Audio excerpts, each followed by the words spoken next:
Bonjour et bienvenue dans ce 8e épisode des pires bêtises avec de l'artifice et on regarde ça tout de suite.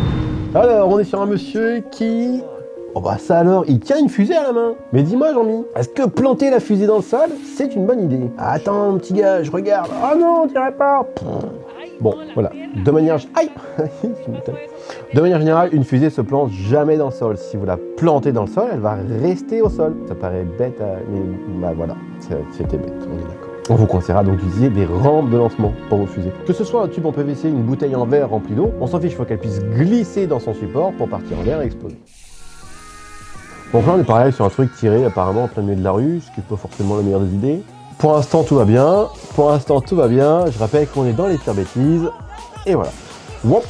Ça passe pas loin. Donc là c'est toujours le même problème, c'est la boîte, on n'a pas mis une brique, un caillou, un parpaing de chaque côté pour pas qu'elle bouge, et forcément si elle part comme ça, bah c'est pas cool. Donc la règle c'est une brique, un caillou, un parpaing de chaque côté pour pas que ça bouge et que ça parte bien en l'air.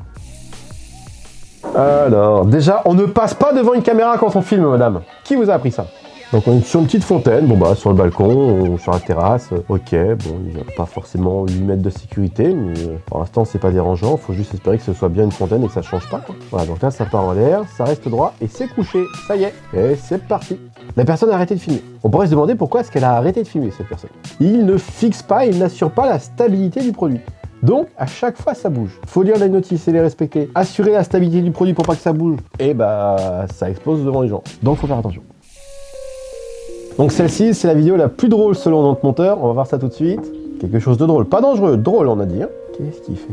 Il va tomber? C'est peut-être un ancien militaire qui a des réflexes. Qu'il a vraiment sauté. Enfin, excusez-moi, quand on regarde le saut, c'est Éric Dupond-Moretti. Non, c'est Dupont qui met un essai. C'est quoi le nom du rugbyman? C'est Dupont? Antoine Dupont. Antoine Dupont. Donc, c'est Antoine Dupont. Regardez bien cet homme, il allume, il pose son ballon de rugby, regardez bien ce plaquage monstrueux, mais quel caramel! On a affaire à un professionnel du rugby. Fail Fireworks, c'est à l'envers, je reconnais, c'est à l'envers. Voilà, comment niquer une soirée. J'ai mal aux oreilles, c'était rigolo. Faites attention, vraiment, utilisez, là on est typique sur des produits qui sont soit en fabrication artisanale, soit revendus avec des normes de sécurité qui ne sont pas celles qu'il y a en France. Donc oui, achetez des produits français, homologués, notices en français, pour être sûr de ne pas avoir de soucis. Mais quand on voit la qualité du produit, c'est pas que la qualité visuelle, c'est aussi la qualité sécuritaire qui est importante.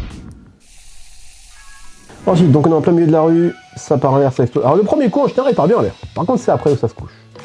Et donc là, on est typique sur un 4 juillet aux États-Unis où les gens sortent, posent au milieu de la rue, allument, tirent, mais sans respecter les consignes de sécurité, hein, je le rappelle une dernière fois. Hein. Une brique, un caillou, un parpaing de chaque côté pour pas que la boîte elle bouge et qu'elle fasse ça. Il y a des boîtes qui sont plus ou moins grosses, celle-ci elle a très peu de chances de se retourner. Mais il y a des boîtes un peu plus petites qui ont plus de facilité à se retourner ou à se coucher si vous les calez pas. Donc bah quand on utilise ça, on se dit bah c'est ok, même si vous l'avez pas calé, alors qu'il fallait. Et quand on utilise une boîte plus petite, on se dit bah vu que l'autre je l'ai pas calé, je vais pas caler celle-ci. Mais si, faut toutes les caler. Produit en plein milieu de la rue, non, c'est à l'envers. Quand vous voyez que l'explosion, il n'y a rien qui part et que vous avez énormément de poudre ou de chasse qui s'en va vers le fond, c'est que le fond a été percé parce que la bombe a été mise à l'envers. Donc la propulsion se fait vers le sol. Et c'est très dangereux parce que si vous avez à l'intérieur, ça se fait vers le sol, ça va exploser. Donc ça va libérer plein de choses, à la fois l'emballage et à la fois le produit pyrotechnique. Donc si vous voyez ça, la première des choses à faire, c'est tourner le dos. Vous n'aurez pas le temps de vous mettre en sécurité, en moins de 2 secondes, ça va exploser. Première chose à faire, vous vous retournez. Vous protégez la plupart des organes vitaux, votre visage, vous tournez le dos. On est sur une petite fusée dans un grillage, avec une fontaine. Très belle fusée. Très haute fusée. Très basse fusée. Donc là, on est sur une fontaine. La fontaine, après, elle va allumer la mèche de la fusée. On voit que c'est pas le même lien. Voilà, ça a allumé à un autre endroit. Sauf que la fusée, elle n'était pas mise dans une rampe de lancement pour la guider. Elle était mise juste posée contre un grillage. Du coup, bah, la trajectoire de la fusée fait qu'elle peut retomber. Et on ne sait pas où elle retombe. Donc ça peut être super dangereux. Canette qui est mise dessus avec un truc de fabrication artisanale. Et ça redescend super vite. Aïe. On ne sait pas où, on ne sait pas ce qui se passe. Non, fabriquez pas les produits vous-même. Vraiment, achetez des produits homologués, ça fonctionne très bien. On est sur 5 amis qui se cachent vraiment beaucoup trop. Non. C'est-à-dire que on va la regarder une deuxième fois, on sait jamais.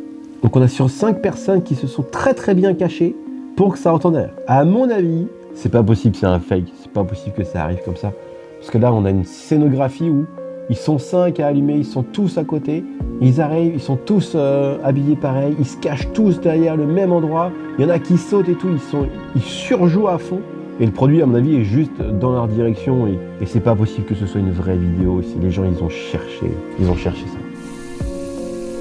On est sur la fin de cette vidéo, merci d'avoir suivi ce 8e épisode des Pires Bêtises avec de l'artifice. N'hésitez pas à vous abonner à notre chaîne pour voir quand sortira le 9e épisode. On reste à votre disposition par mail, par chat ou par téléphone. À très bientôt.